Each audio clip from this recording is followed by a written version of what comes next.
В това видео ще ви покажем как да въведете текста в различните езикови версии във вашия сайт. За целта отивате в административния панел на сайта, на страници и менюта.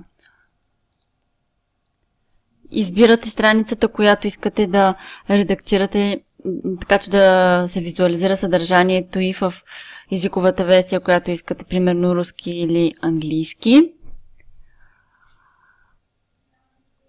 Когато отворите страницата в админа, ви излиза версията на български.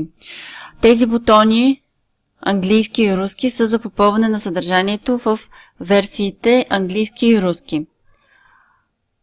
Кликвате върху бутона английски, за да попълним заглавията на страницата, както се казва, за да може тя да се визуализира в самия сайт. Запазвате промените по същия начин и за руски, иначе в сайта няма да се визуализират самите страници, ако не им се въведе име и самото съдържание в страницата на съответната езикова версия.